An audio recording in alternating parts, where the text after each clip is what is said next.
the outlook for the future are in this beautiful city of Addis Ababa. With this packed room and people standing up, it's already testimony to the interests we all have to see Africa continue on this trajectory of improving performance in macroeconomic policy management, public financial management, and growth, achieving the position of second amongst all the world regions. And actually, when you look in depth, as you will see in the report, you will find that even the first is just because of historical path dependency. If you look at the performance of the continent this year that we are looking at, Africa has really outperformed most of its other comparators in the world. So my presentation will run through this amazing demonstration of resilience and capacity to grow, even in the midst of global challenges that we are also going to talk about by African heads of states and government. And I want to start with saying, let's give them a big round of applause. Then we will look at the recent dynamics in Africa's macroeconomic fundamentals, a lot of which my sister, VP Nena, has already touched on. But more importantly, we look at the key tailwinds in the global economy that we need to harness as policymakers, as business owners, and as Africans. And also the headwinds we need to be aware of and manage in terms of the risks, downside risks that face the global economy and Africa's economy as we go forward. And then expound a little bit more on the policy recommendations which VP Nena has already mentioned. On the left here, you will see the growth performance of the continent since 2021. That red line there represents Africa's real GDP growth, estimated this year at 3.2%, slightly above the 3.4% we had in 2023, but definitely looking forward, we see that we estimate it will rise to 4.1% in 2025 and 4.4% in 2026. And 24 African countries, led by South Sudan, Djibouti, Niger, Rwanda, and Senegal, are expected to grow above 5% of GDP growth in 2025. And many of countries, including the one that is hosting us, Ethiopia, have done so well in the terms of GDP growth rates. Among the 20 fastest growing economies in the world this year, 12 of them are African. And Africa's GDP, even though it's growing at this high percentage rate, we also have to point out that it's not sufficient in terms of the quality of growth to create the amount of jobs we require in Africa, or also to break the endemic abject poverty, the vicious cycles of poverty that we have. And why is that? While Africa's population, real GDP is growing, the population is also growing. And therefore, Africa's GDP per capita has lagged the other regions as, of its competitors, as we can see in this graph as well. So here, you see that the GDP per capita growth, even though it's going to double in the year 2025 and also increase further in 2026, this year it only increased by 2 percentage points, from 0.7% to 0.9%. And despite this growth in GDP per capita, as I have mentioned, it is not enough for us to be able to lift people out of poverty. But the good news is, our anticipation and estimations from our models show that by 2026, the African economies will be at par in terms of GDP per capita growth with Europe, Latin America, and the Caribbean. This, again, is impressive given where we're starting from. So, but we need a number of policies to be able to address the recurrent challenges that we have in the African economies. Another key point to make is that we have regional variations in the growth. That first aggregate picture does not paint the picture in all the countries. There are a number of individual countries in Africa that has been growing above the required 7%, in several years, including in 2024. But the winners here for us will be East Africa. The Eastern Africa region, due to deep economic reforms that has been implemented, but also diversification of economies and so on, has grown rapidly. So the only region that did not see a recession during COVID-19, and since then, as you see in that graph, has continued to have an upward growth consistently. But another region I want to highlight is Southern Africa region. The Southern Africa region has been one of a concern because of the structural issues in South Africa that had dragged down the growth rates in that region of the country, of the continent. But today, we can see that last year and this year and next year is actually beginning to double the rate of growth in Southern Africa region, again because of a number of reforms that has been implemented. But other regions, West Africa, Central Africa, and North Africa, are also doing very well in terms of the growth trajectory being in the positive direction. Not for West Africa, a lot because of rebounding growth due to reforms that has been implemented by the current Nigerian government, the largest economy in that region. But we still have challenges in the macroeconomic fundamentals of the continent. Inflation continues to persist and go higher and higher. So we estimate this year that inflation is estimated to rise to over 18%. But in 2026, we are going to see, in 2025, it's going to come down to 12.6%, as already presented by VP Nenna. And the same way we have regional variations in growth, in the real GDP growth, we also had regional variations in terms of the inflationary pressures that countries in Africa has been undergoing during the past year. Compared to the rest of the regions, this is a key important point to make, that compared to the rest of the regions, the inflationary pressure in Africa has remained sticky despite active policies on fiscal consolidation and tightening monetary policy by our central banks and also by our finance ministries across the continent. Those red bars there show the inflationary pressures on the continent when you consider the trends over time.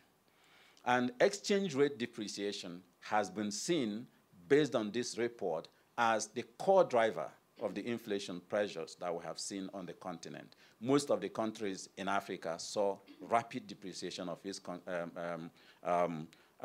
currency, domestic currency, because of appreciation of the value of the dollar.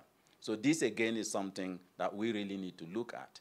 And several countries in Africa saw uptick in inflation, as you will find in the report. But again, just like in other indicators, several countries on the continent also maintained stable inflationary outlook or even saw reductions in inflation over time. But the point to make here is that for a number of countries on the continent, we are above the required levels to maintain macroeconomic stability.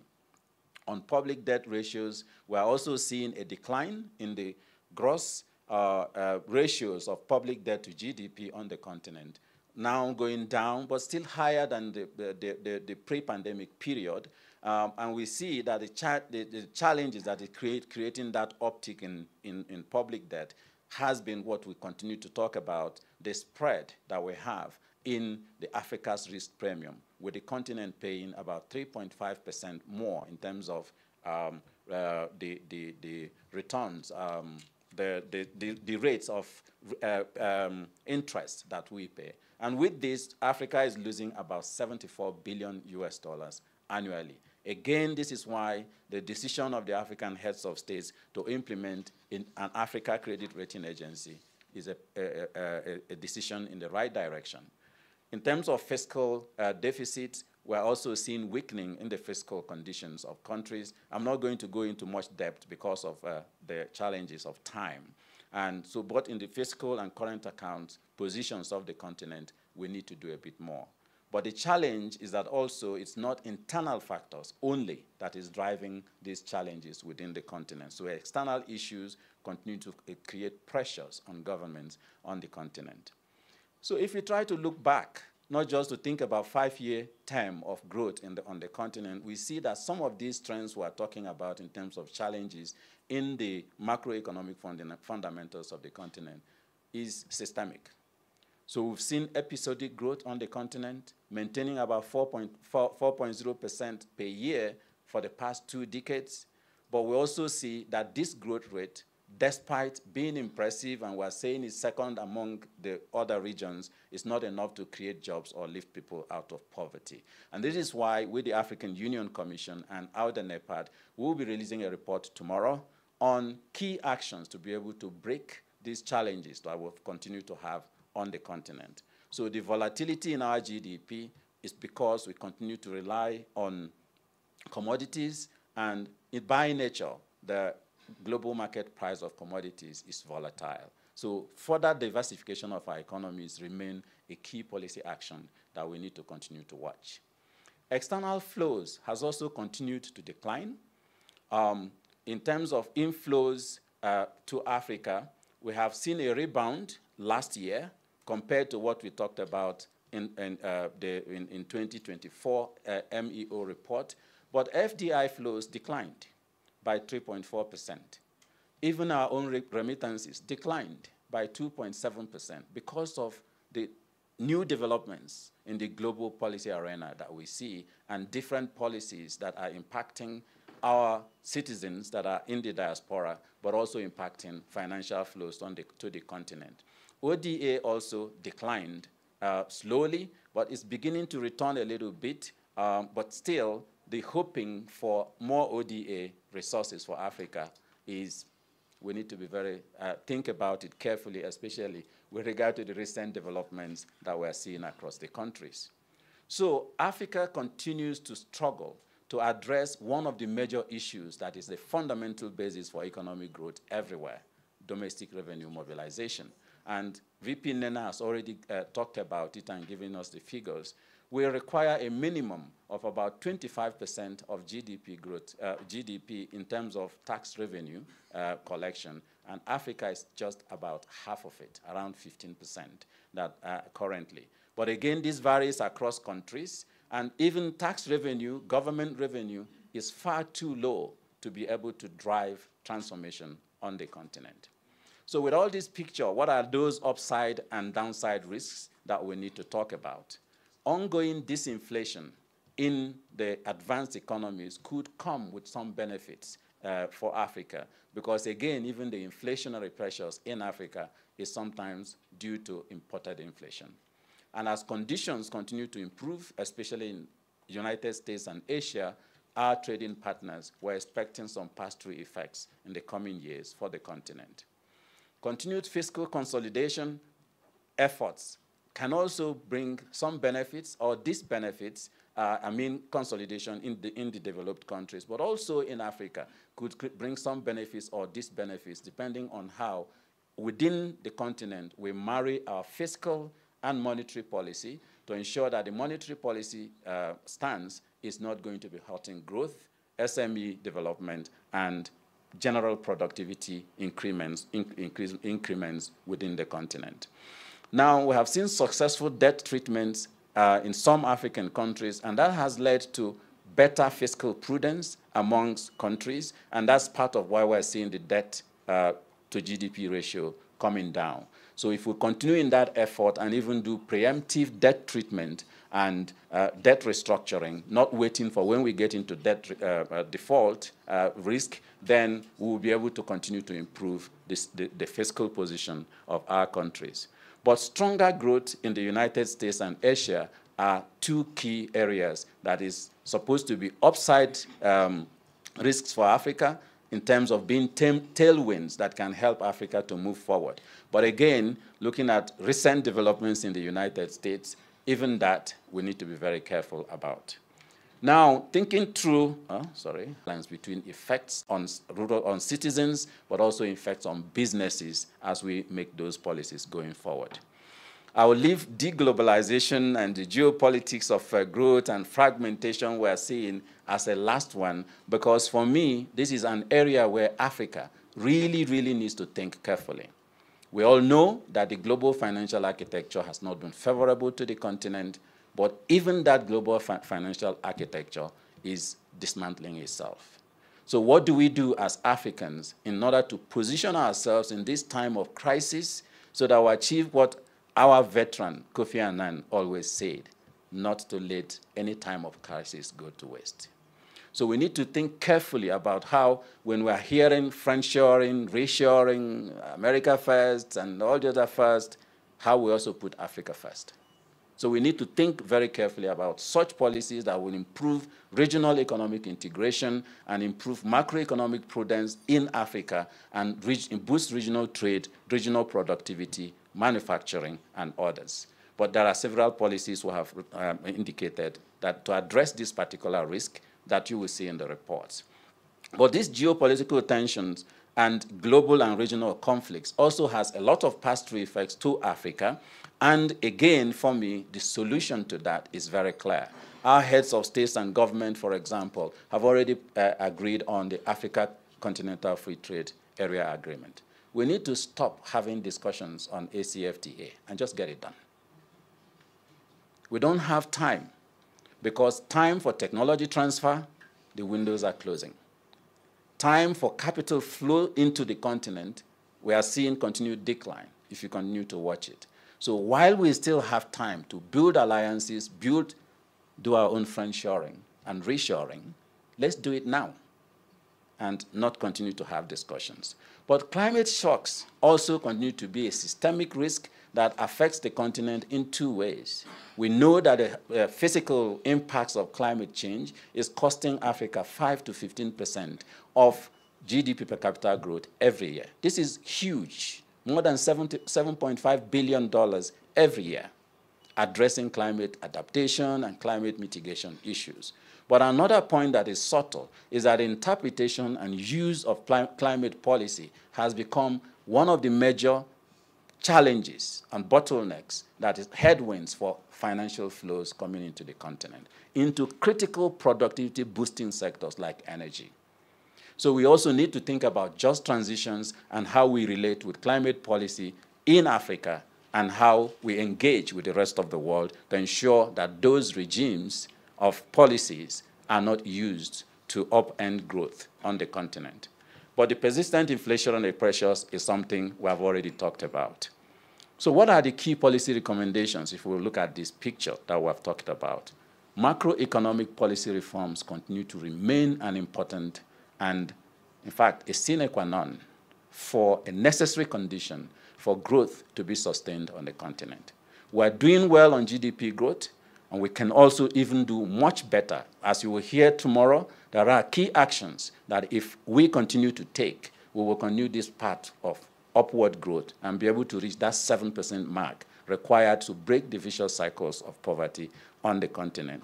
I would just say, if there's one key recommendation we need to take home from this report, is that there is no substitute for sound macroeconomic policy management and creating stability in the policy environment of our countries. To address issues of inflation, we have very clear policies that need to be considered, and it depends on the situation in each particular country. So I'll encourage you to read the report so you get the more details on what we need to do. But on a broad scale, we're saying we need to coordinate monetary and fiscal policies to make sure that we are not upending productivity growth, SME growth, private sector development by continuing to increase monetary policy rate only to manage the inflation of the country. So balancing inflationary targets but also growth targets is a key policy that we need to think about in Africa. But it depends on which situations countries are in. So if you read the report, you can find what relates to your own country. To address debt vulnerability and refinancing risks, there are several things that need to be done. But again, the continent is ahead of the pack. One of them is that Africa is the only continent that doesn't have a financial stability mechanism to address debt refinancing risks, which today is costing the continent about $10 billion every year for the next 10 years. If you go even by 2030, it's continuing increasing. And that analysis is based on already contracted debt. So with more fiscal pressures and additional debt that accumulation on the continent, that refinancing risk challenges will also continue to happen. So we need to focus on debt productivity instead of debt sustainability. Debt sustainability is important, but debt productivity is even more important, because if we think about the quality of debt and the returns to the debt, borrowing only for productive investments, then we turn our debt to a growth-enhancing investment rather than the issues of we continue to think about how to repay this debt. Because if you borrow to invest and the investments creates returns higher than the principal, you are in good business. So let's think about that. We also need to pursue preemptive debt restructuring. Let's learn from the examples of Zambia, of Ghana, and the countries that have been able to do debt restructuring in the past 3 years, and the improvements in their fiscal policy prudence. Let's try to roll that out, not waiting for when it rains before we buy the umbrella. Accelerating capacity building in public financial management to ensure public prudence in the public finance management processes, from domestic revenue mobilization to budgeting to borrowing to macroeconomic fiscal policy management, is fundamental. And this is where, again, Africa is ahead of the pack. Under the leadership of President Adesina and the board of the African Development Bank Group, we've established the Public Financial Management Academy. We've also established what we call the Africa Debt Management Initiative Network, and also the Debt Management Forum for Africa, bringing all the stakeholders on managing debt and public financial management at all levels together to train, to provide technical assistance, and we're already seeing improvements that's happening in this. And then to address the current account deficit, we just need to strengthen the trade in manufactured goods, regional trade in manufactured goods. The proportion of trade, regional trade in manufactured goods in Africa today is about 6.3%. And this is 6.3% of about 15% of regional trade in Africa. It's too small. And we need to change the ACFTA to a platform that allows us to identify key potentials of particular countries in the continent where there's competitive advantage and also comparative advantage, and implement very clear policies that prioritizes Africa's goods and services. That's the only way to encourage production. So let's implement franchising, bringing foreign companies to come and invest in building those factories in Africa instead of extracting raw materials, but also let's implement what we have called preferred procurement policies for African countries to prefer Africa's products in order to create demand and make these things to go forward. We also need to accelerate domestic revenue mobilization, as we have already heard, broadening the tax base, improving tax administration through technologies and everything, but also let us focus on improving the social contract between governments and citizens. We find in our research that why we have that low rates of tax collection on the continent is mistrust between citizens and governments. What do you use my tax for? And because of that, we have high levels of implicit tax on the continent for people providing electricity for themselves, providing water for themselves, and even roads, some of the social services that should be taken care of by government. So by improving this social contract, we expect that the tax base can be increased. Other policy recommendations include structural reforms to improve business environment and accelerate the pace of diversification and manufacturing in Africa. We also need to invest in integrated productive infrastructure, building the roads, the rails that connects Africa in order to ensure that we can reduce the cost of intra-African trade, because businesses will only do business if they find the environment favorable and cost-effective. But we also need to rapidly increase natural capital accounting, beneficiation, and value addition. Again, we just released a report at Baku on measuring the green wealth of Africa, championed by President Sassou Nguesso and President William Ruto and President Adesina. We have done some work that tries to estimate if only Africa takes more seriously its natural capital, valuing it, both the stocks and the flows, including it in the systems of national accounts and therefore estimations of our GDP, and we'll find that for some countries, GDP could quadruple or even more. For Africa, it will add almost 50-something billion US dollars already if we only took into account carbon sequestration of forests. But there are so many ecosystem services for which we cannot already measure through natural capital accounting that is not yet being integrated in Africa's GDP. More so, we find that many of the systems of national accounts in Africa are outdated, which means that we're comparing apples and oranges when you put your GDP figure at par with the others who have a basket of instruments, of items that are measuring is much more than yours. Yours will be less. So investing in national statistics offices to ensure that they can be up to date in measuring our systems of in our systems of national accounts and rebasing GDP in this regard is a critical policy that can deliver immediate low-hanging fruits. But we need to also invest, create incentives and enhance the use of diaspora remittances. We find that diaspora remittances is the largest non-debt financing mechanism for Africa today. And for several decades, it has been. Today, we are saying it's declined, and it's declining to 95 billion US dollars, which is our FDI, ODA, portfolio investments is a fraction of that figure.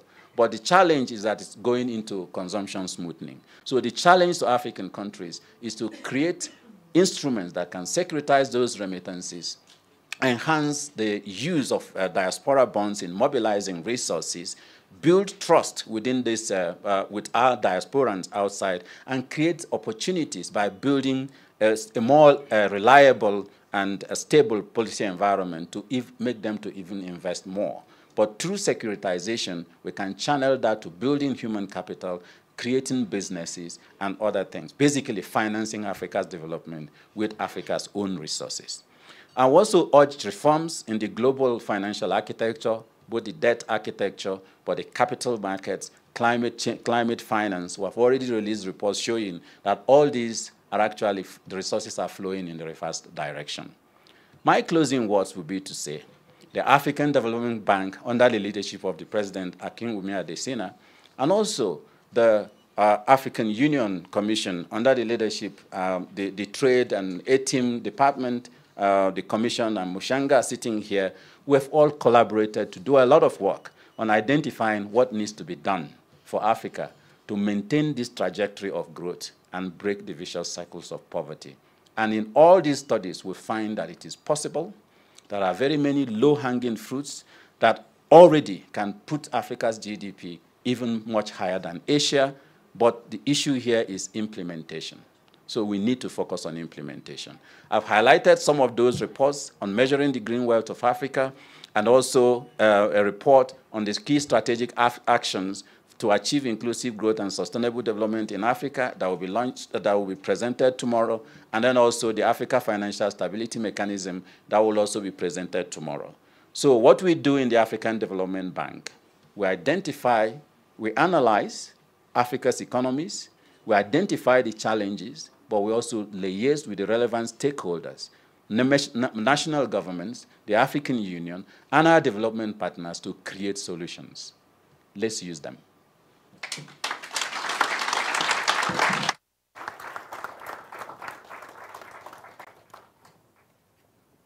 Thank you so much.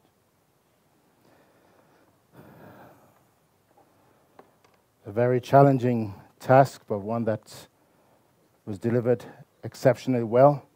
Thank you, Professor Rama, for an in-depth analysis and for adding further context and texture to the macroeconomic outlook for 2025, as well as unpacking some of its key findings. Just to paraphrase in my own non-economic way, in a dynamic global environment, one that's moving at the speed of light, there really is an urgency of now for an Africa-first development agenda. While not taking the critical role of our development partners for granted, the bottom line is this: Africa cannot outsource its development agenda to the benevolence of others, no matter how well-meaning. And there are already sufficient examples, as you said in your report, to indicate that this is quite possible. At this point, I'd like to invite to the podium several very distinguished panelists for a photo op and the official launch of the report, a symbolic moment that underscores our collective commitment to leveraging data-driven insights to shape Africa's economic and development trajectory. Following which, our distinguished guests and launchers will take their seats on the platform for our panel discussion. Kindly give a very warm welcome, and I said a very warm welcome, not a tepid welcome. This is a beautiful city, a great morning. Please give our panelists a really, really warm welcome as they come forward. His Excellency, Mr. Ato Ahmed Shide, Minister of Finance of the Federal Democratic Republic of Ethiopia. Thank you very much, Your Excellency. His Excellency, Ambassador Albert Muchanga, Commissioner for Economic Development, Trade, Tourism, Industry and Minerals at the African Union Commission, one of the commissioners with the largest portfolios at the African Union. And of course, Professor Chika Urama, who we've just heard from, Chief Economist and Vice President at the African Development Bank, as well as our very distinguished Mrs. Nenna Nwabufo, Vice President, African Development Bank, Dr. Matei Maruping, Chairperson, the African Risk Capacity Group. Thank you very much, sir. And Dr. Almayehu Tafese, Program Leader, International Food Policy Research Institute. That completes our list. At this point, I will hand over proceedings to Lebo. Oh, yes, absolutely. Let's attribute that to a function of the head and not of the heart. I'm going to ask VP Beth Dumford to also come forward to complete the mix. I believe that we have the, we've actually got the physical unveiling here, and copies will be distributed shortly. To the Chief Economist, I trust that tomorrow we'll have QR codes for those who also want digital copies, et cetera, et cetera. I'm sure a lot of you, our guests, are chomping at the bit to go through the document. At this point, I hand over to the Chief Economist for the rest of this unveiling. Over to you.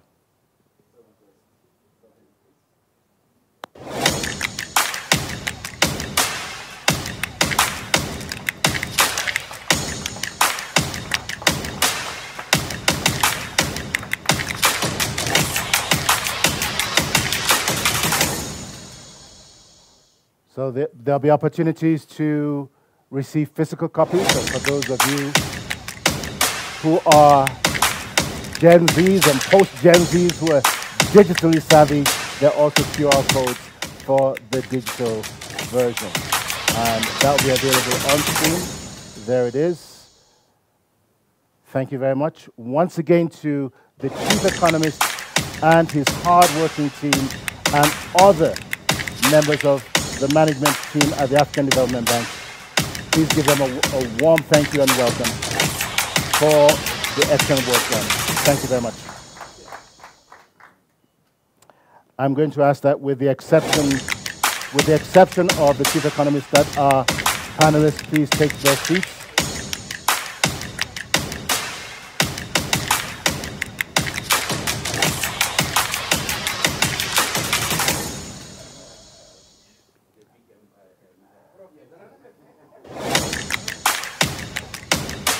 Kindly take your seats, panelists. And could we put the Honorable Minister in the middle, please? Our host minister, could we put him bang in the center with Ambassador Muchanga? Thank you so much.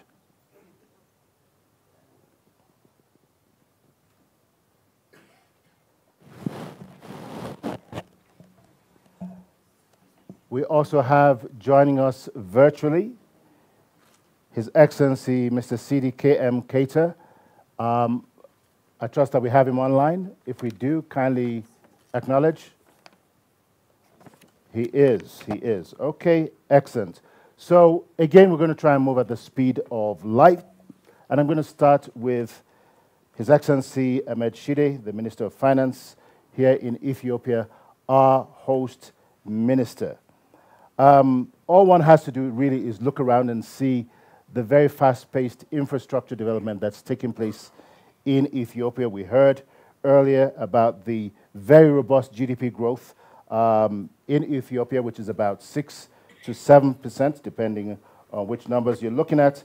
And you certainly have one of the fastest growing economies in Africa. And you've been able to do this in spite of strong growth, in spite of numerous shocks.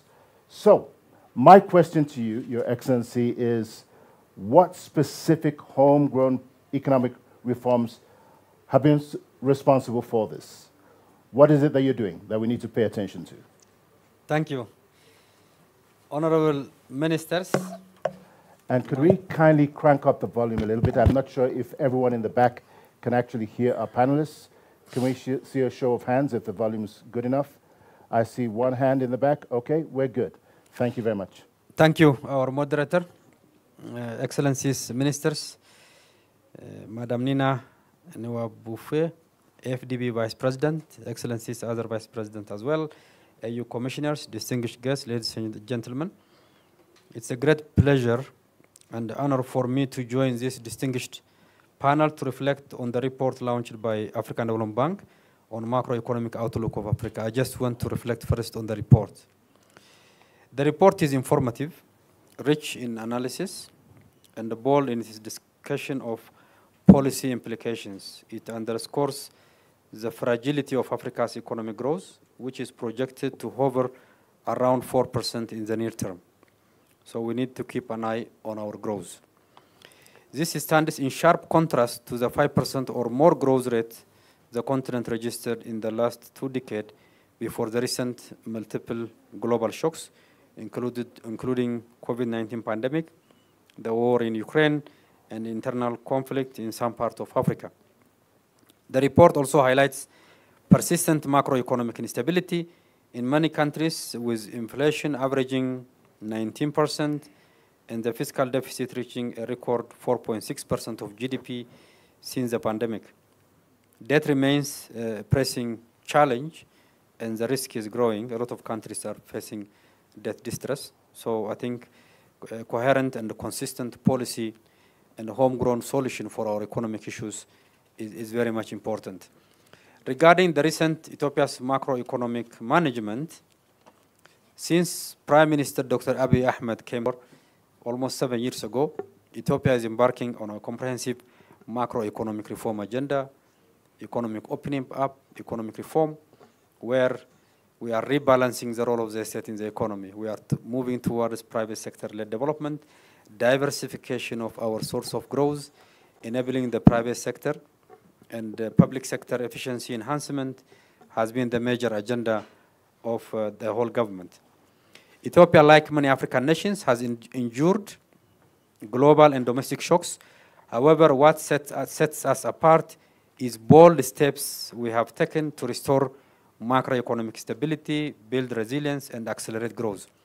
Particularly, Prime Minister Dr. Abiy Ahmed has been championing a comprehensive development agenda where diversification of source of growth, enabling the private sector, enhancing the efficiency of public sector overall, both budgetary performance, the quality of spending, as well as also the reform on public sector enterprises. Last year, we launched phase 2 of our homegrown economic reform, which is aligned with our 10-year development plan. This reform directly addresses macroeconomic challenges and charts a path for sustainable growth. Our efforts have received support from IMF and World Bank and other development partners, including the G20 Common Framework, to address our external debt burden. Ethiopia has embarked on most comprehensive macroeconomic reform in its recent, the last 6 years. We are shifting from administratively determined to a market-driven exchange rate and a monetary policy. This is first of its kind in our history, which is a very bold initiative. We liberalized our exchange rate. We are opening up the banking sector. We are opening up most of the sectors to both foreign direct investment so that competition and external investment can be enhanced. We are also working on revenue mobilization. Fiscal policy is also very important. Domestic resource mobilization has been the major agenda of the government. In addition to that, we are also working on transformation of public enterprises. Ethiopia has one of the largest public enterprises in Africa, like Ethiopian Airlines, which is very much efficient. We have a shipping line. We have a biggest telecom operator. We have also a biggest bank, Commercial Bank of Ethiopia, and other major government enterprises.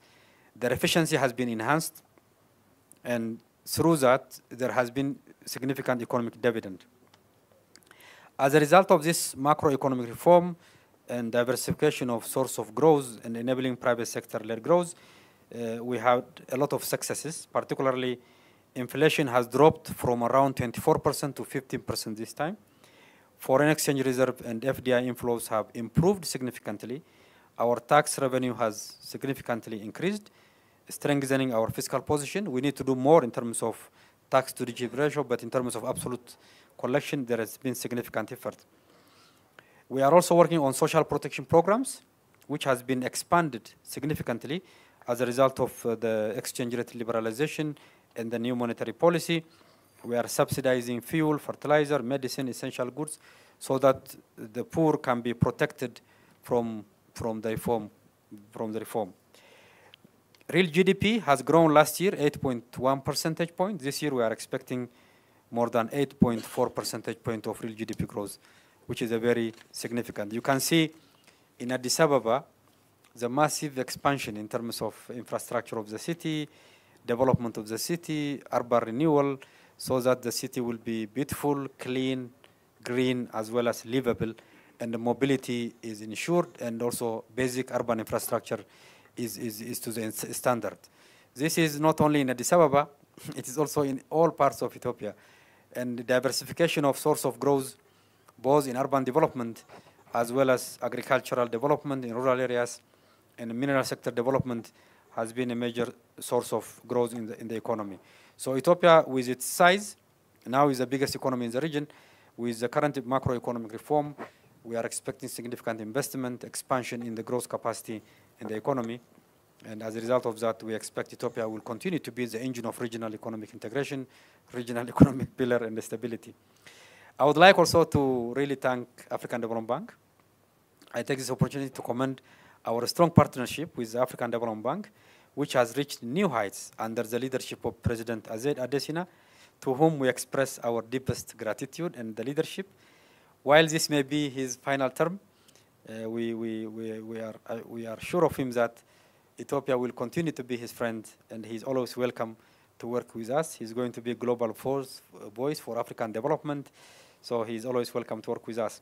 Currently, the African Development Bank has a commitment exceeding 1.2 billion in regional integration project, in agro-industrial parks, entrepreneurship initiative, job creation, and youth and inclusive growth, and also on wheat production.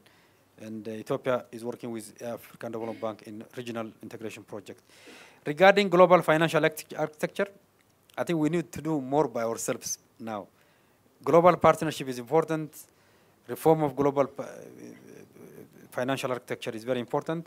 We need to attract to the maximum quality resources for African development, but we need to do more also domestically.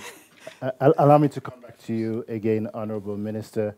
But I think that, again, is an excellent overview of what Ethiopia is doing to bring it to its current situation, again, with a projected GDP growth of 8.4% in 2025. Extremely impressive. Macroeconomic stability and reforms, public sector reforms and efficiencies, enhancing the role of the private sector, liberalization of the exchange rate. If you followed Ethiopia's history over the last 20 years, you'll realize how critically important that is and how difficult it has been. Efficient public enterprise efficiencies, including Ethiopian Airlines, and thank God for for Ethiopian Airlines. Many of us probably wouldn't be here today. And for those of you who don't know, Ethiopian Airlines is the oldest airline company on the continent and still growing strong. One of the oldest globally as well. Also globally, and one of the largest purchasers of Boeing jets globally, social protections, and the list goes on. So we say congratulations to you. In the wings and virtually is Mr. Sidi Keita, His Excellency, the Minister of Finance and Economic Affairs in the Gambia. Well, your colleague from Ethiopia has laid down the gauntlet. In 2023, you had a GDP growth of 5.3%, 2024, 5.7%. In spite of multiple shocks, Gambia still shows itself to be extremely resilient. And I know that you have ambitions to do a whole lot better than that in 2025. Again, our Honorable Minister has laid down the benchmark for us here today. What is it that you've done in the Gambia to overcome the shocks in terms of your policies? And what do you expect in the near future, growth-wise? Over to you. Good morning. Thank you very much, the moderator and the Honorable Minister. Crank up the volume, please. Hello? Am I clear? Thank you very much. We can hear you, Honorable Minister. Yes. Good morning, moderator, Honorable Minister, the staff and senior management of the African Development Bank, and all the other participants present. It is my pleasure to participate in this launching of the African Economic Outlook and to share our experience of what we have been doing as a country. We have, as has been rightly mentioned, grown by 5.7% in 2024 on the backdrop, despite the challenges and shocks. And this was made possible through our own national policies, as well as working with our development partners, particularly the African Development Bank, the IMF, the World Bank, and other bilateral agencies that have been supporting us in our development agenda. But when the shocks took effect, we realized as a country that the only way is to look inward. Our development needs are challenging and huge. Meanwhile, the inflows of assistance is dwindling over time. So we have approached our solution to the challenge, to the shocks, on multiple prongs. The first of which is the focus on the domestic resource mobilization. We have emphasized that if you look at our share of revenue, tax revenue to GDP, we were hovering below the sub-Saharan African average and of those numbers of the OECD. And how do we address this? We look at digital solution to the revenue mobilization. And on this note, I hasten to place on record our appreciation to the African Development Bank for helping finance the Askuda Wall, which is the revenue collection of customs through a digital solution. With this Askuda Wall, the Revenue Authority, that is the GRA, has been able to digitalize its revenue collection, bringing in more efficiency and compliance into the customs aspects of revenue collection. This has helped us increase our revenue dramatically. And as we speak, our revenue collection has increased by more than 100% over the last 5 years. And specifically in 2022, our domestic revenue collection was 11.67 billion. But in 2024, we closed on 20.8 billion, an increase of more than 76%. And we also look at the spending aspect of our national resources. We have introduced a new procurement law, that is the revised Gambia Public Procurement Act, to ensure public expenditures to be more transparent and value for money. This has enhanced the expenditure of the public resources and ensured that we had more value for money. So with that, we have seen efficiency in the public expenditure, and also it has given opportunity to a number of SMEs and other new participants to come into the procurement arena. The other reform we had embarked on was the public sector reform through the reforms of our state-owned enterprises. A new state-owned enterprise law was promulgated, and this focused on the financial performance and governance of these SOEs. As we know, over the history, these state-owned enterprises have been a drag on the public resources in the sense that their performance has been below par, and it gets to a point government had to bail out a number of state-owned enterprises. So an independent state-owned enterprise commission was put into force, and there to enhance the performance of the state-owned enterprises to the level that we expect pretty soon, and we've seen early signs of success that the state-owned enterprises are acting up and their financial performance is improving. Honorable Minister, allow yes. me to quickly jump in and ask you a question here. You did say that on account of dwindling inflows, there's been enhanced domestic resource mobilization. I'm just curious, how have you been able to do this while ensuring that the burden for that does not impact the most vulnerable in your country? Of course, you've had tremendous success here, but how have you been able to do that? Yeah, what we did is to broaden the tax base and to increase efficiency. For your information, we have not increased the tax rates. Rather, what we did, we bring in more compliance network, data matching, to ensure that all potential participants in the economy that are entitled with tax come under the tax net. This has taken a number of very important results. As, for example, some of the large contractors that were exempted or were not within the tax radar have now come under the tax radar, and this has substantially increased. So we are very mindful of the vulnerable segments of society, and for the information of the audience, even our basic income tax rates, the minimum threshold has been increased from $24,000 per annum to now $36,000, just to ensure that the tax compliance is not adversely affecting the vulnerable, but meanwhile focusing on large taxpayers and other economic activities that were outside the tax net earlier. Those are the measures. The enhanced revenue collection should not adversely affect the vulnerable segments of society. And in addition to that, Honorable Minister, enhanced domestic resource mobilization is actually important, it's key, but in tandem also is very transparent and efficient delivery of services. How critical has that been for you in Gambia, given the expectations? Well, in fact, what we have done with the results of the rise in domestic resource mobilization, our investment in the public infrastructure space has increased. Our electricity connectivity and coverage has increased.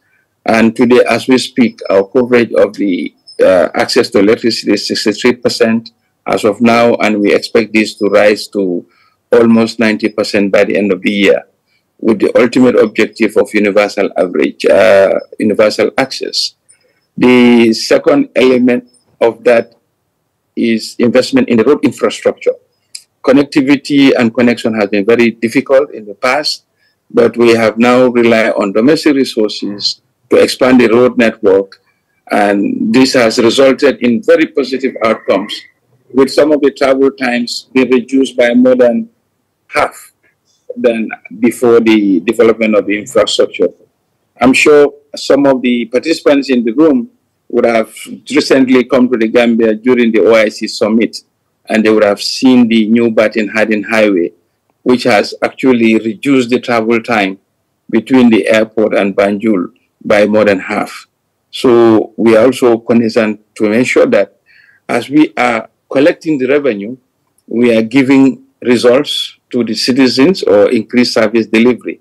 We are participating in the provision of school feeding from a government budget to the vulnerable segments of the country, and also ensuring that the vulnerable segments of the society continue to benefit from direct cash transfers, not just from the central budget of the Gambia.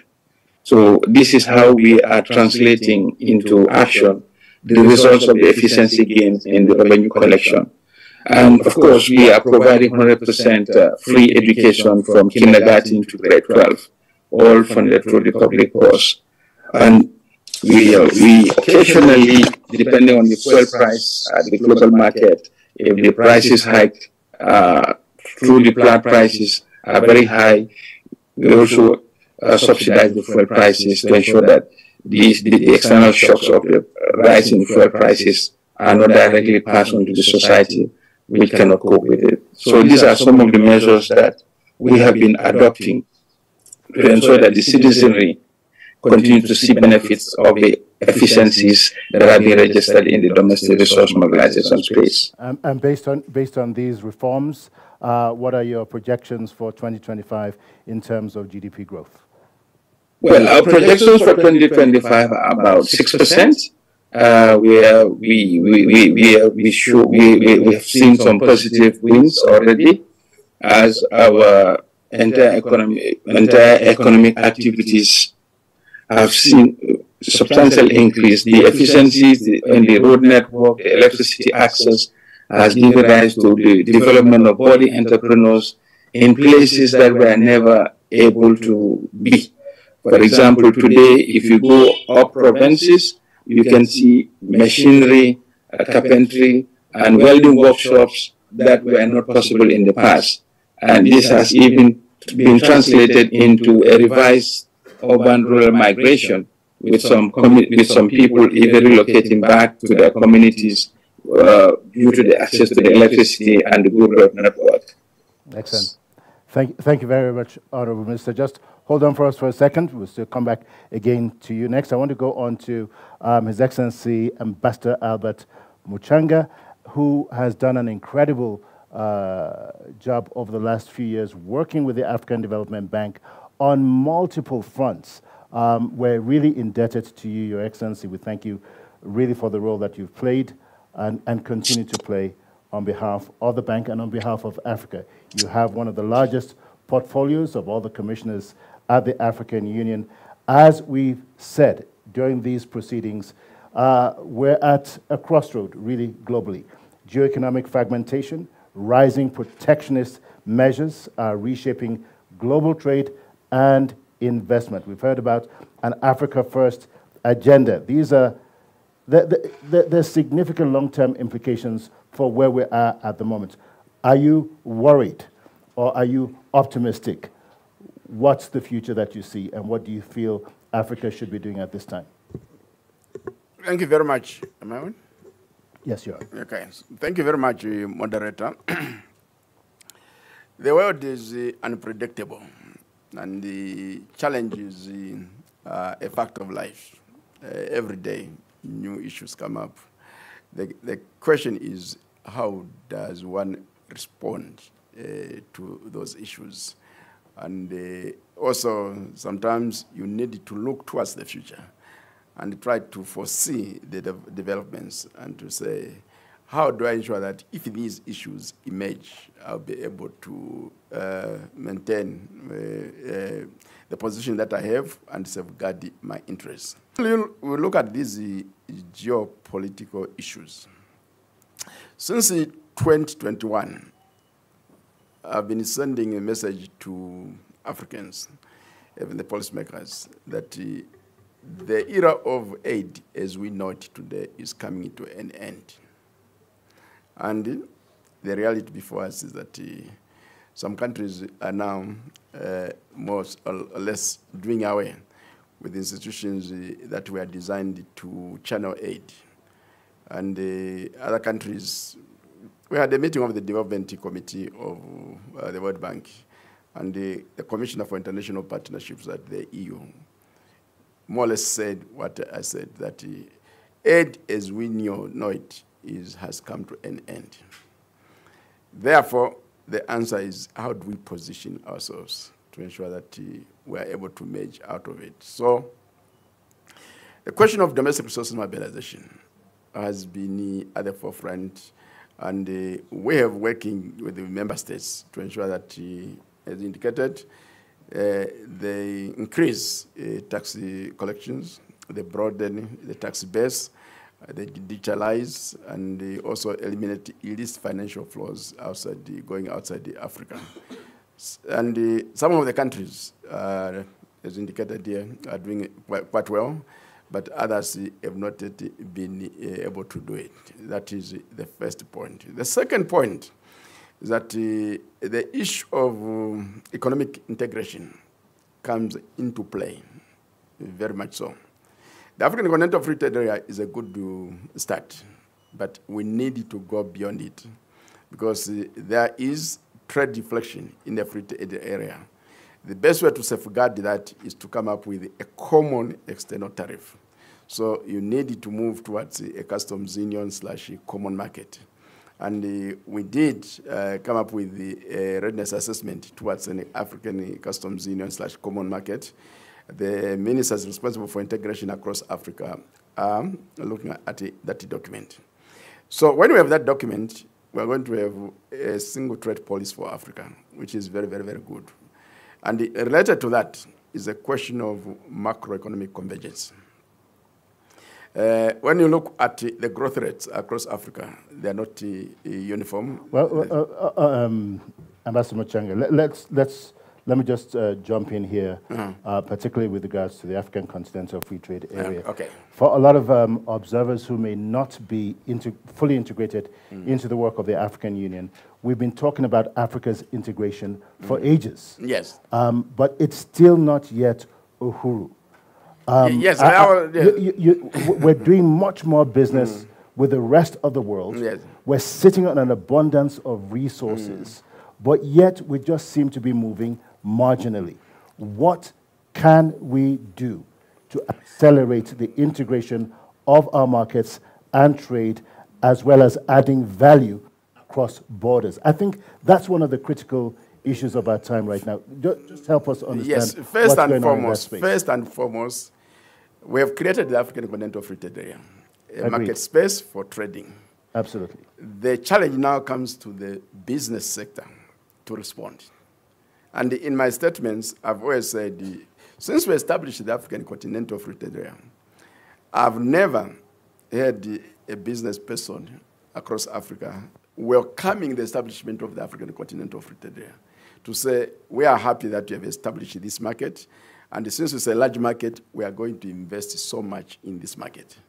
And I always challenge the business people, come out of hiding, invest in the market, invest in manufacturing of both final goods and intermediate goods. So the response from the private sector has not been very, very, very encouraging. But shouldn't the enabling environment and the policies drive that first? And the reason why I ask this is today we're a population of 1.2 billion. 2030, well, 2050, it'll be 2.4 billion. If we don't integrate the market now, the question is when?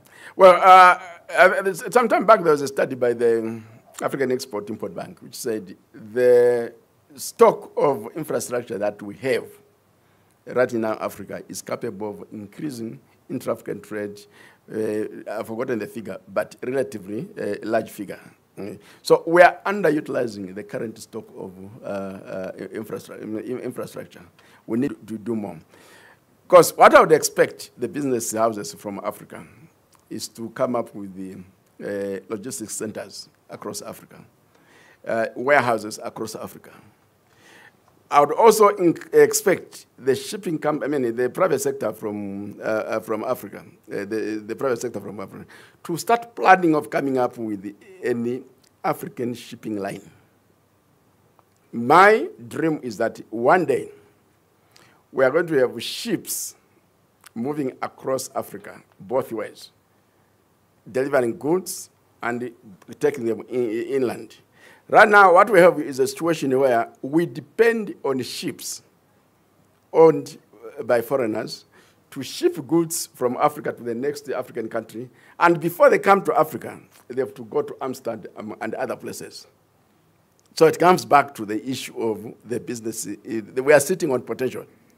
The business sector has not really fully responded. Now, that also brings in another dimension. And before I answer directly, let me congratulate the Minister of Finance for Ethiopia to establish the stock exchange. But however, I would like to warn you that in quite a number of African countries, they established stock exchanges, and the initial number of companies that listed on those stock exchanges, as of today, this is still the same number. It has not increased. Now, why is that so? Because our enterprises, most of them, do not grow into big enterprises. They cannot afford to list on the stock markets. Now, when you do that, you come up with bigger enterprises, and they have the capacity now to undertake large-scale investments, such as coming up with the logistics centers, warehouses, and also the shipping centers, and even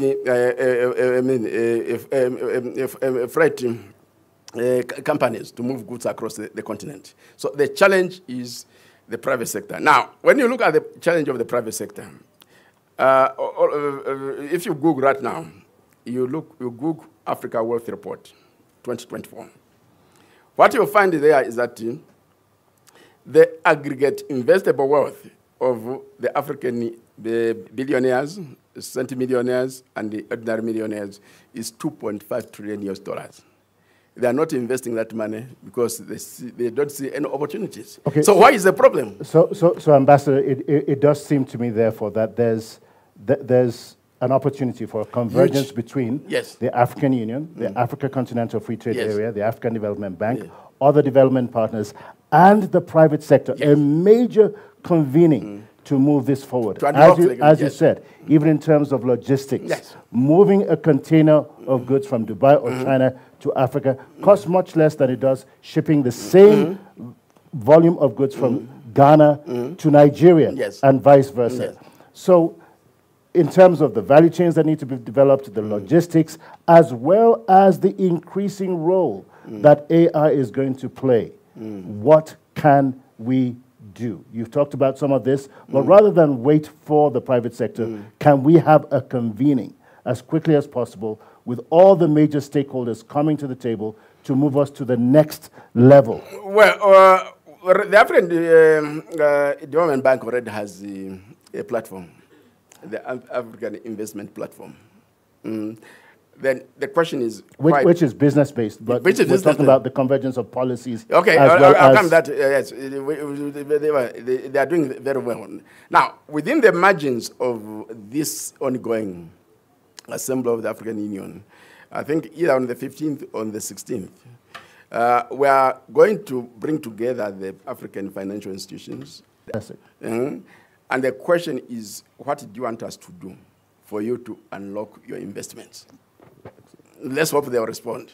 But as we ask that question, the business people always challenge them to say, on your own, ask yourself, what can I do to contribute to the progress of my continent? It's two ways. Absolutely. Yeah, it's not just a question of incentives.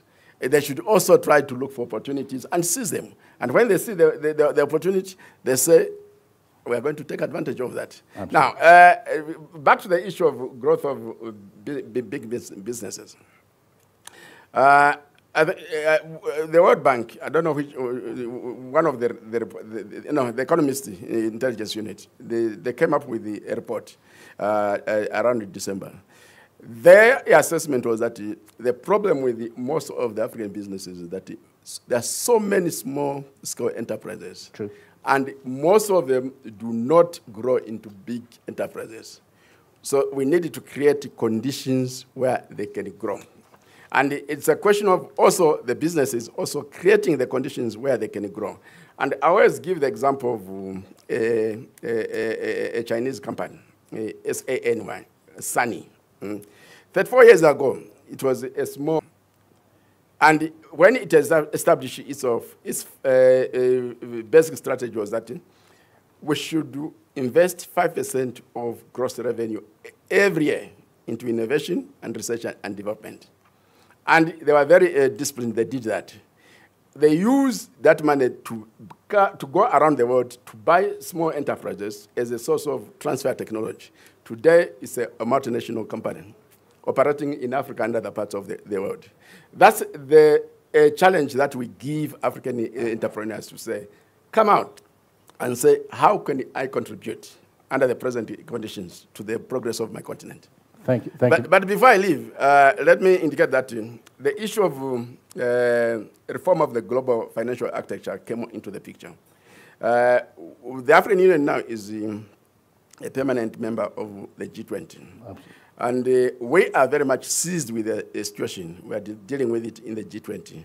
And to ensure that we come up with the policy-based and policy-driven proposals in this issue and several others, we decided to create African Union-level knowledge partners. And the African Development Bank is one of our knowledge partners. So we'll be working together to ensure that we drive the process of reform of the global financial architecture from an African point of view. Thank you. Okay. And may I now be excused because I have to go and close the meeting somewhere. Honorable Muchanga, just before you go, I just want to say a very big thank you for your points there. And you make a very, very valid point on the need for scaling up enterprises on the continent to bring together the best of talent, the best of technology, the best of money, whether that's through acquisitions, whether that's partnerships or the creation of conglomerates. That's really the future. And we want to say a very big thank you. Thank you for your time, and we wish you all the very best during the summit. Okay. Which now takes me to my dear sister, Nena Nwabufor. You've heard Ambassador Muchanga. You've also heard from our other panelists. Again, it's all about resilience in the midst of multiple shocks. Africa is resilient, and it will continue to be.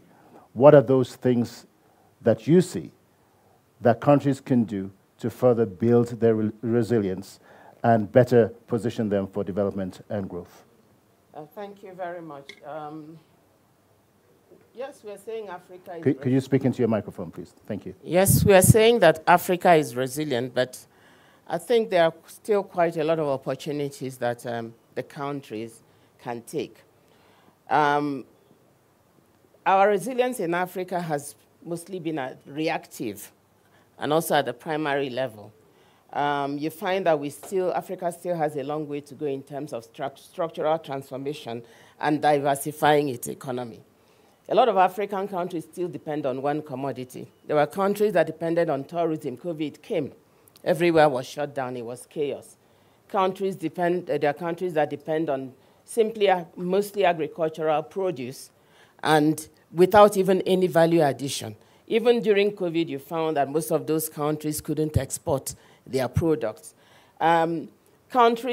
Remember some countries were thriving with agricultural produce and small industrialization. They discover oil. Everybody abandons those and they run away. So we need to diversify the economy so that our countries can be dependent on more than one sector. So, and not only being dependent on more than one sector, we need to, Africa has the capacity in agriculture to feed itself and feed the world. But what we are lacking is value addition. So we grow things in agri, we send it out. The value chain is increased and they are imported back in Africa. We buy them. So there has to be some kind of diversification. Depending on more than one sector, we need to look at agricultural value chains. We need to look at manufacturing, even if it is small manufacturing. We need to look at services. And one area that Africa is growing is in the technology area. We have fintech areas that Africa is showing possibilities. So governments need to pay attention to these areas and grow them much more. And of course, you've heard the commissioner talk about movement of trade and goods, logistics centers. We have one of the fastest growing populations around the world. We have a huge population in Africa.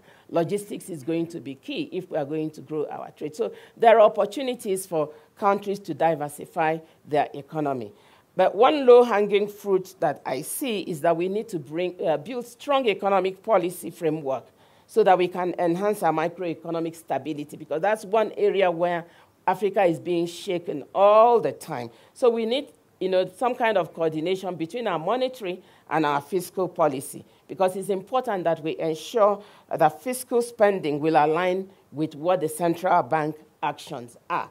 Sometimes you find that those two are not aligning. So, and therefore, we need to make sure that these align and they work hand in hand in order to avoid debt monetization when we are trying to bring down inflation and at the same time. The other thing is also governments need to adopt measures for capital flow management, because we need to tame disruptive outflows and foreign exchange interventions that could be part of the policy response. This could be part of the policy response that we need to substitute for necessary macroeconomic adjustments. We also heard about the conversation about the African Financial Stability Mechanism that the bank has been talking about and driving to say, when European countries run into problems, they have the EU. Financial system. Well, when Africa runs into a problem, we don't have a financial system to bring about the stability that we need. We've also talked about the African Continental Free Trade Area, which everybody says is a game changer. But it can only be a game changer if it's implemented. If governments drive the policies, if governments make sure that the policies that they sign to are implemented. We talked about the private sector, what they can bring to the African Continental Free Trade Area, but has the government put in place the environment through which the private sector can come? So for somebody who's a lead player on the African landscape in terms of infrastructure, I think the African Development Bank is the largest investor of infrastructure on the continent. What is it that the bank is doing to further enhance integration, to make sure that the vision, the dreams of the African Continental Free Trade Area becomes a reality? It's one thing for us to, again, look to countries and maybe the African Union. What is it, for those who may not be familiar with what the bank is doing, is happening out there in Côte d'Ivoire and in the different regions? Now, of course, we know that enhancing regional integration in the continent requires a huge infrastructure gap we have in Africa. And the bank, over the years, has invested at least 50 billion in this sector, whether it's road connectivity, whether it's supporting seaports, whether it is in railway.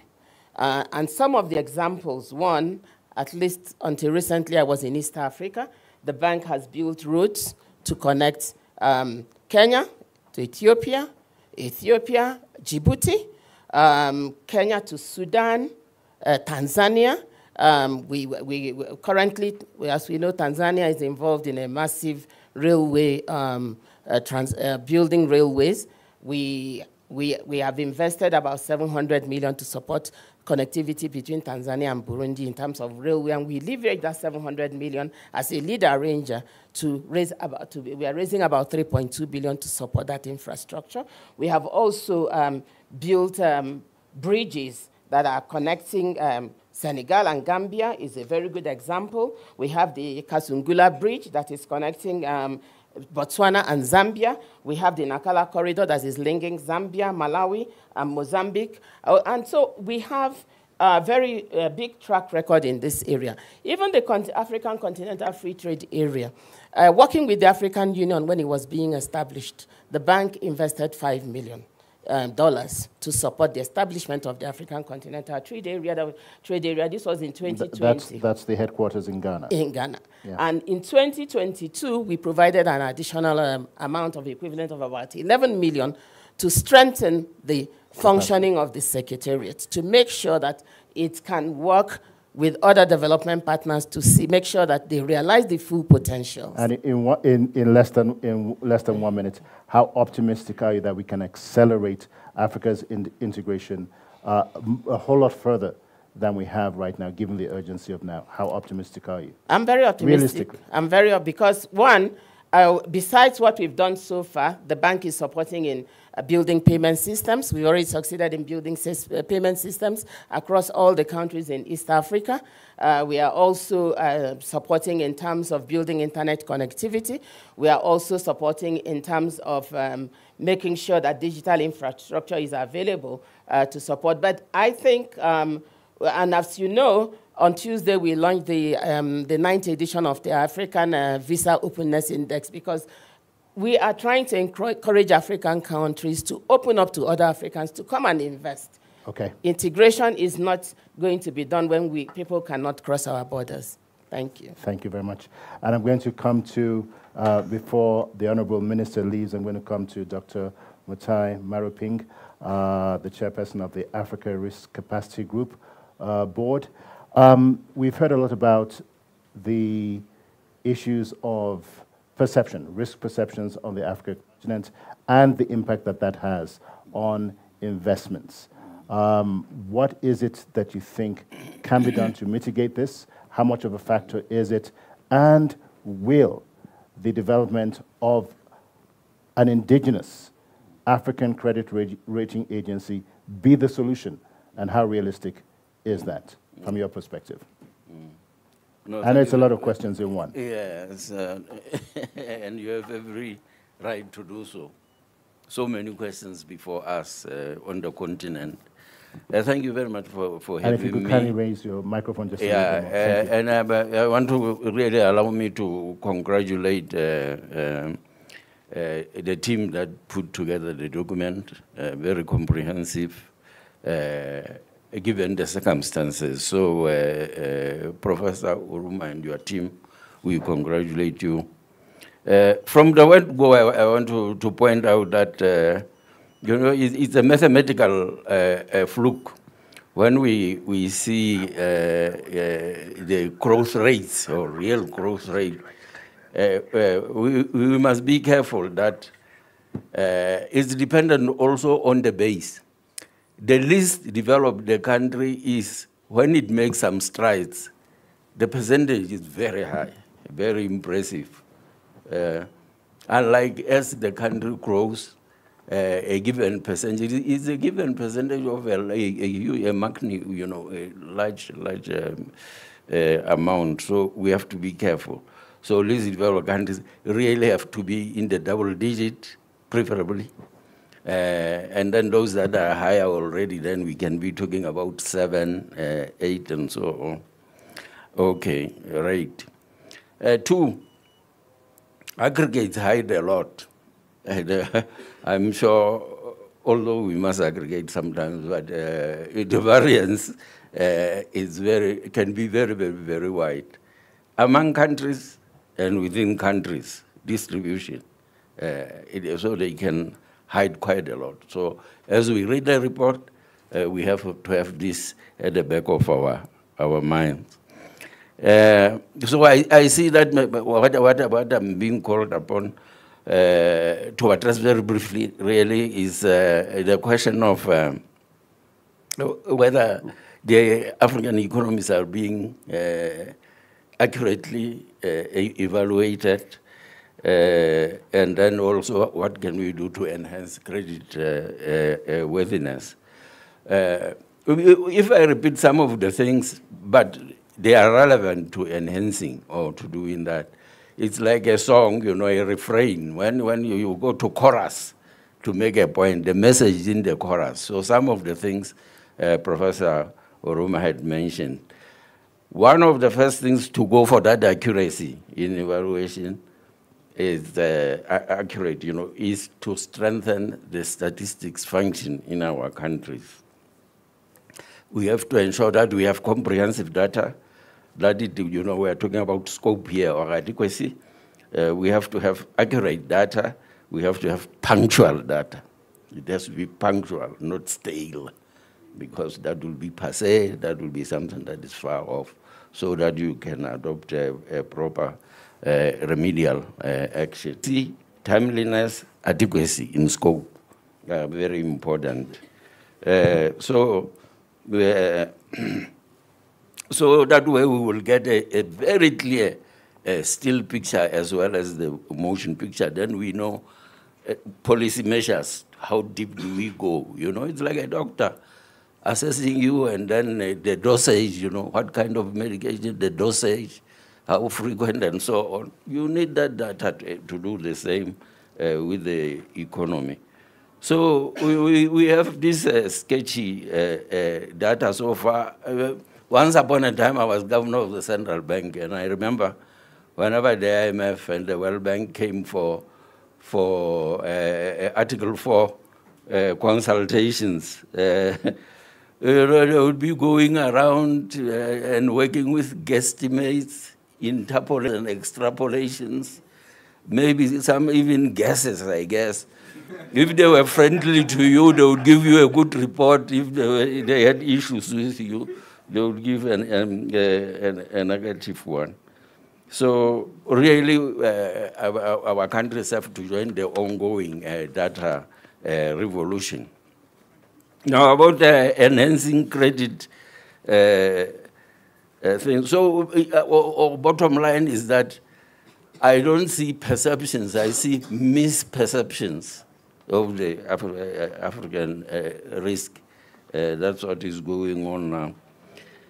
But let's make sure that Africa brings to fruition the African Union's call for or commitment to silencing the guns across the continent, really.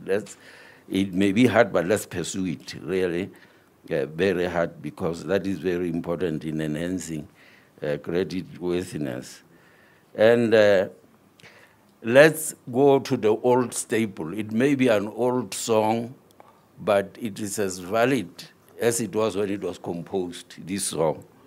And that is good governance, functional governance institutions are very efficient, they have to be functioning and working well. Rule of law, transparency, and accountability. They must be seen to be practiced. Okay. We have to combat illicit financial outflows. ECA, in conjunction with the African Union Commission, had a beautiful study under the leadership of President Mbeki. And they were supposed to work on the modalities, but I had left the African Union Commission at that time to how to actually stop that. Then there is this question of infrastructure, both hard and soft, but I think that has been adequately addressed, and we are grateful to the African Development Bank with its high fives because the infrastructure features there, but also the flagship projects within Agenda 2063. Then I want to underline that meticulous macroeconomic management is very important, but it must have a human face. We shouldn't just be chasing figures there without a human face. And that's what had been lacking originally when these structural adjustment programs were started. Human face. And then we have to maintain our financial sectors as much as possible, and financial inclusion sectors as much as possible, and financial inclusion. And realizing that aspiration which has been discussed of economic integration. And this is the challenge to our RECs that we have to move. We were talking about free trade area. It's a journey. It's just the beginning of the journey. We are yet to move to the customs union, to the common market. We are yet to move to the customs union, to the common market.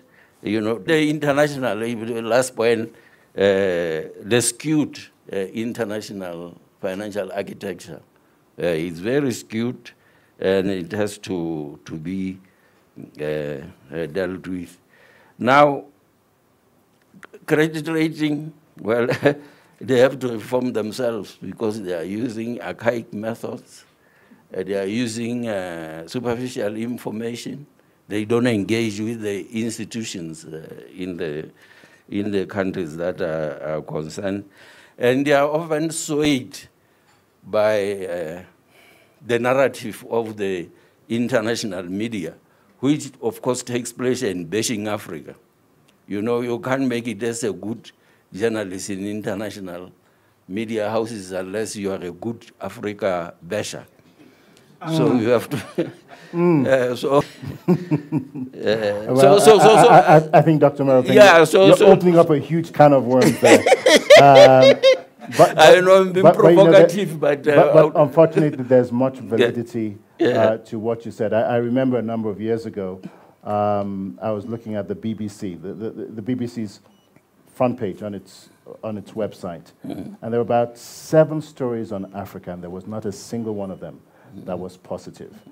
I'm of the opinion that some of that many times is deliberate, and if it's not deliberate, then it's the result of intellectual laziness, which means that somewhere down the road, we as Africans need to own our own narrative and also shape it. Dr. Meropeng, allow me to quickly come to Mr. Amayehu Tafesse for a very quick intervention here, and I'm going to allow you just 1 to 2 minutes to provide closing comments, and we'll bring this very fast-paced event to a close.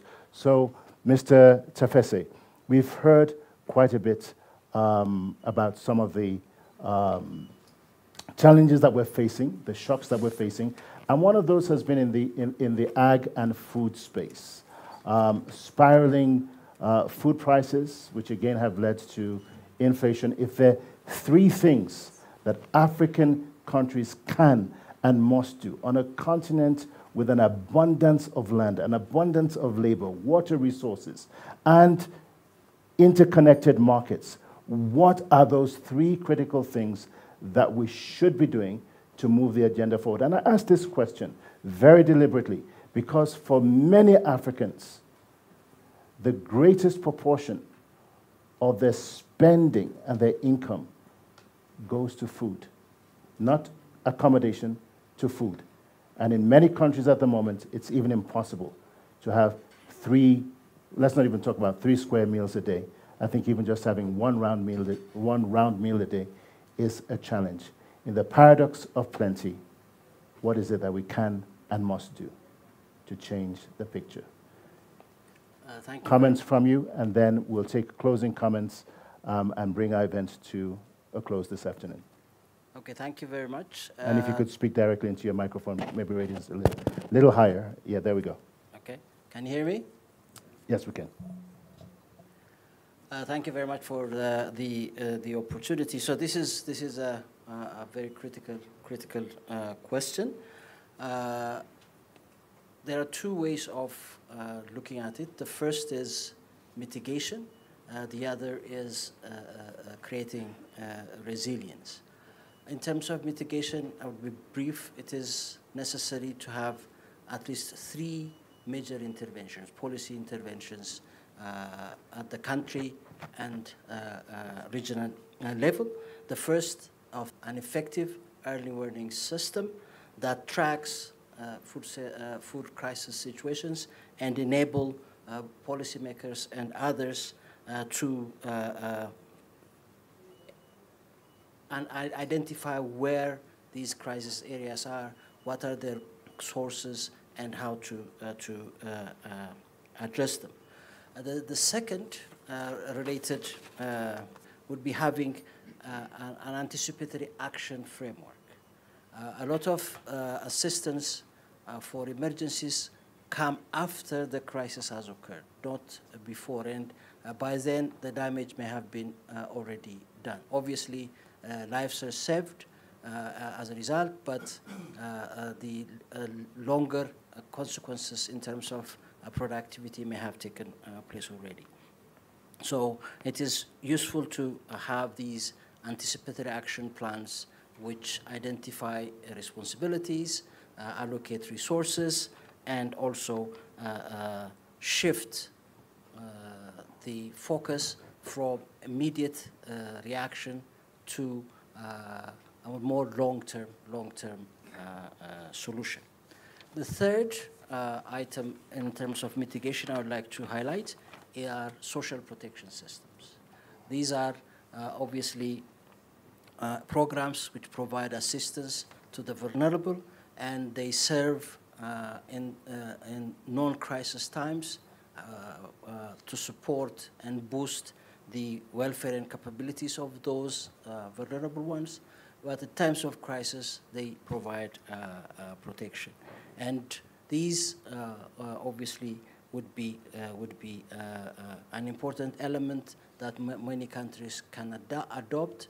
Many did, but again, access, particularly by the poor, is still limited. So it is important to get there.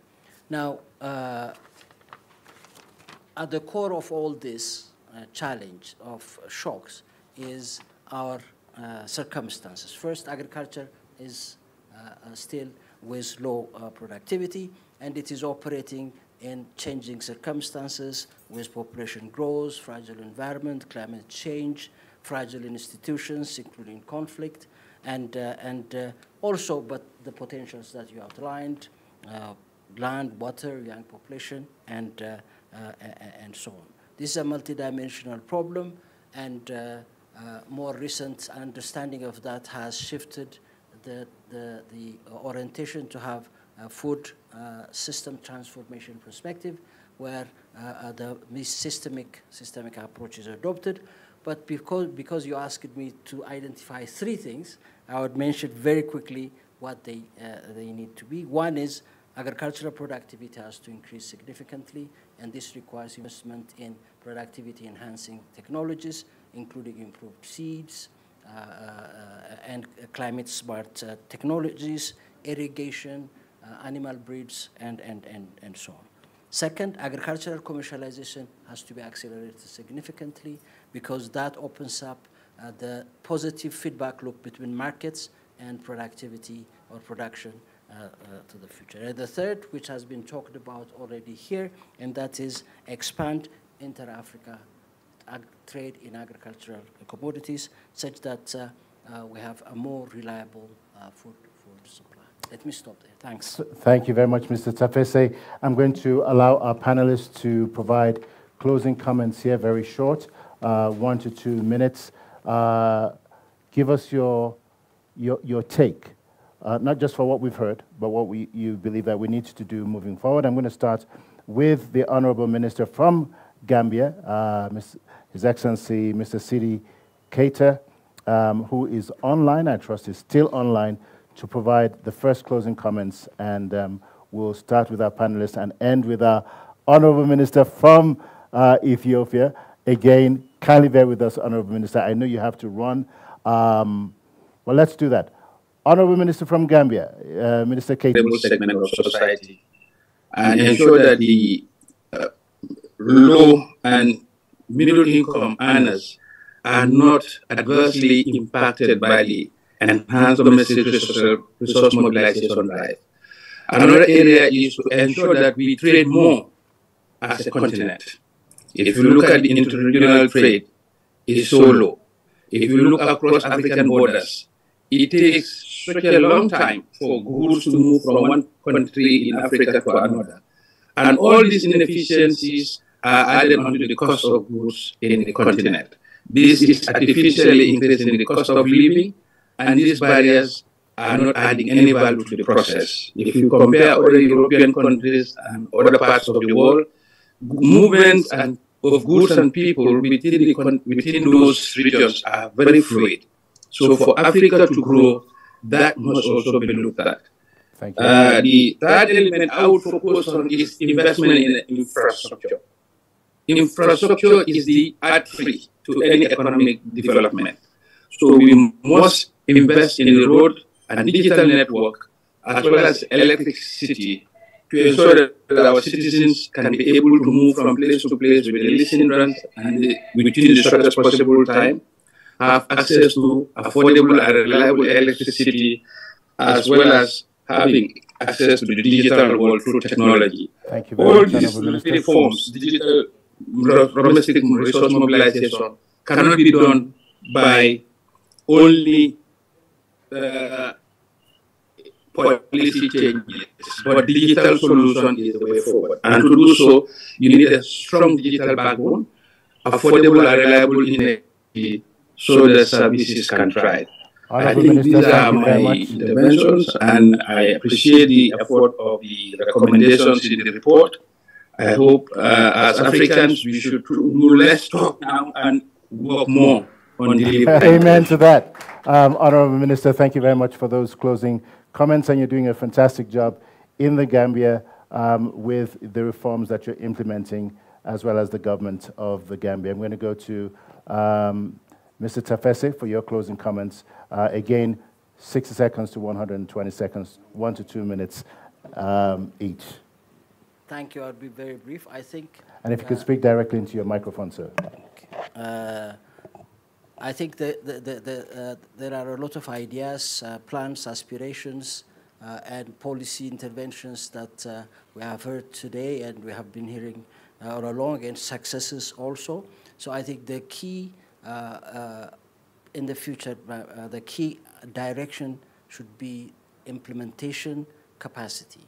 From the design stage, it is important to think about implementation and also invest in implementation capacity such that policies and interventions are implemented, monitored, and become successful. Thank you. Thank you very much, Mr. Tafesse. And we're going to come to Dr. Maroping for your closing comments. Yes, 4 points. One, African countries should stay the course in implementing Agenda 2063. You know, the next implementation plan was adopted last year by the summit. 2, African Development Bank should stay the course with the high fives. They are very pregnant, and they really enrich Agenda 2063.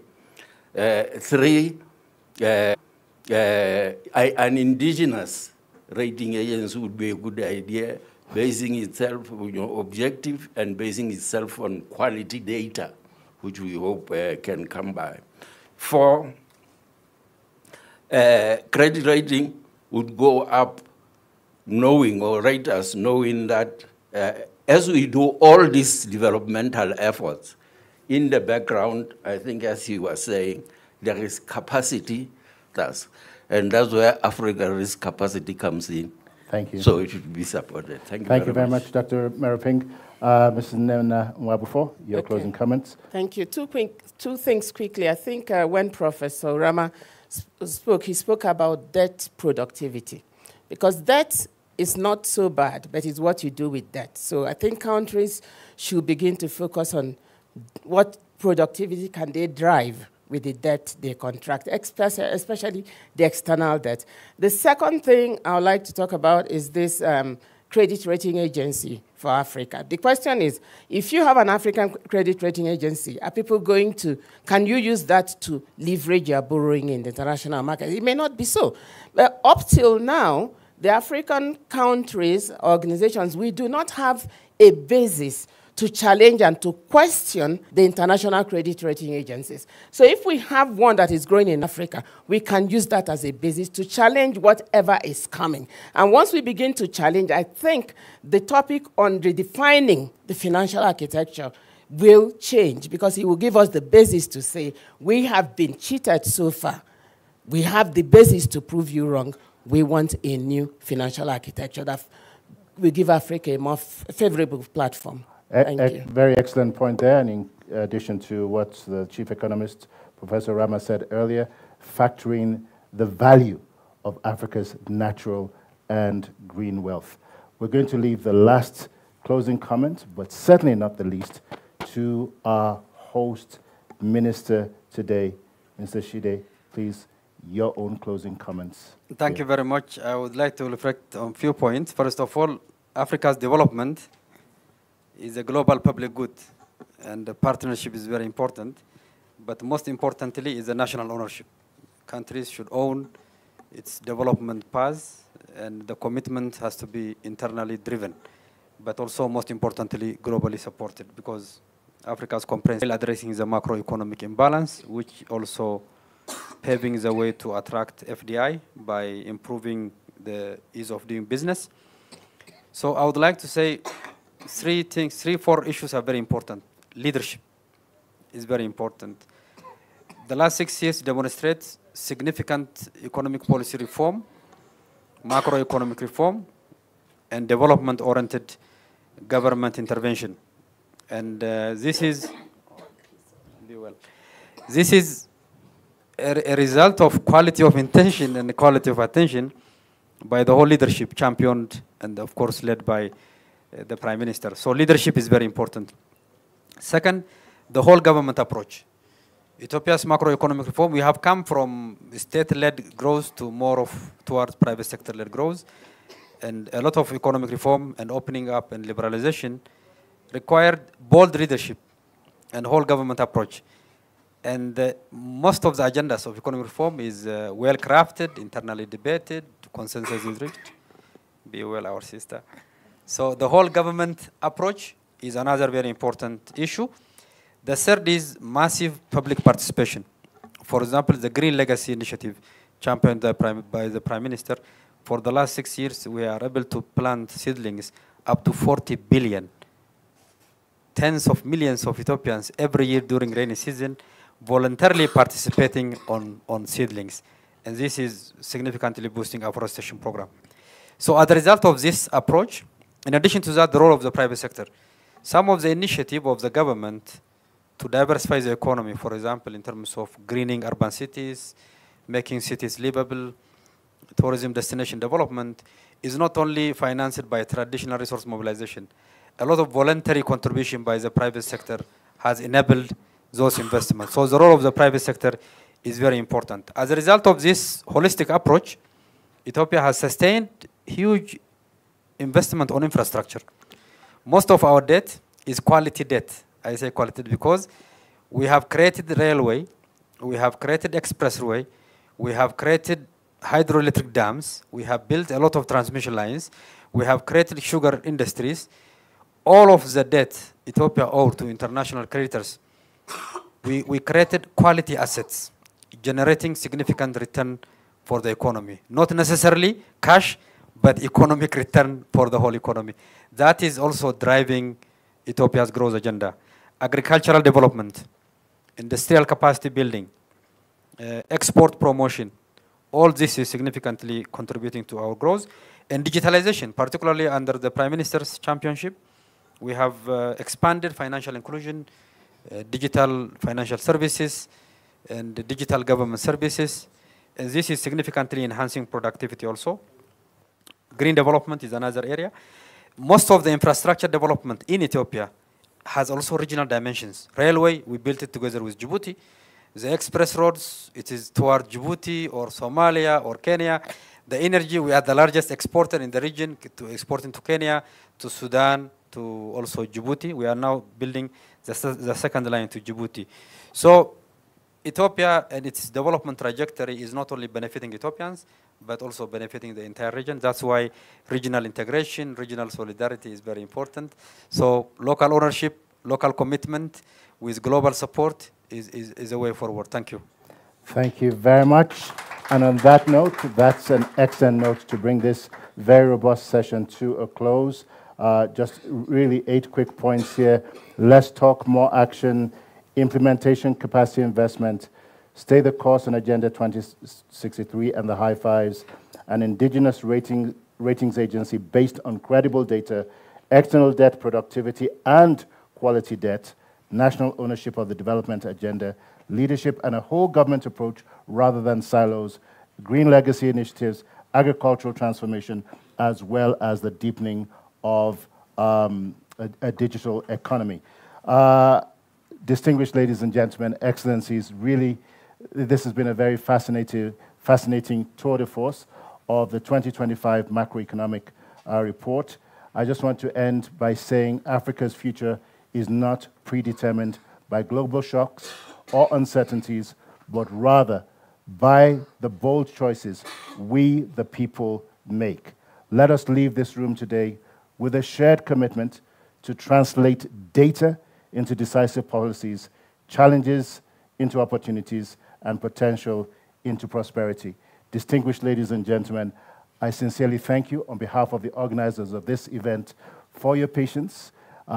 We've run out of time, unfortunately, and I know our Honorable Minister and some of the other panelists have to run on to some other sessions. This has been an excellent time. Thank you to the Chief Economist and to his team. We look forward to the report that you're going to release tomorrow. This has been my pleasure moderating and emceeing this event. My name is Victor Ladokun. I wish you a great afternoon, bon appetit, and have an excellent stay here in Addis Ababa. God bless you. Honorable Minister, thank you so much.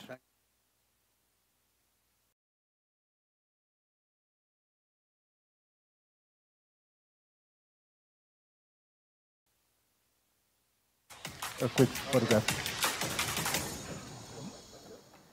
Lunch will be served immediately afterwards, so please stay behind. And where's VP Beth? Is she still in the room? If she is, she should join us on the platform. Okay.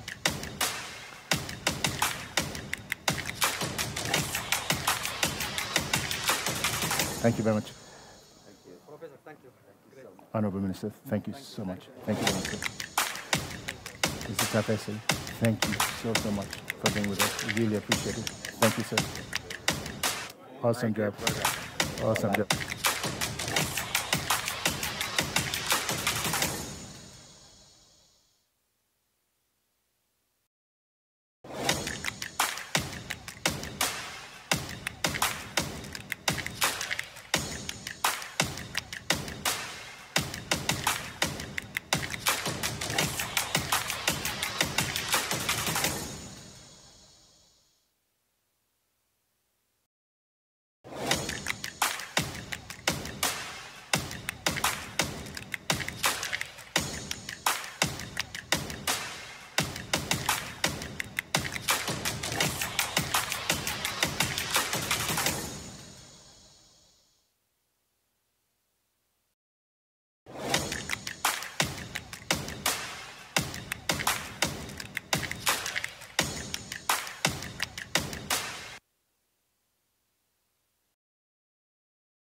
Hello. Lunch is being served downstairs. We talked about food here. It's only appropriate that we partake of the beautiful cuisine that's been provided. Bon appetit. Downstairs.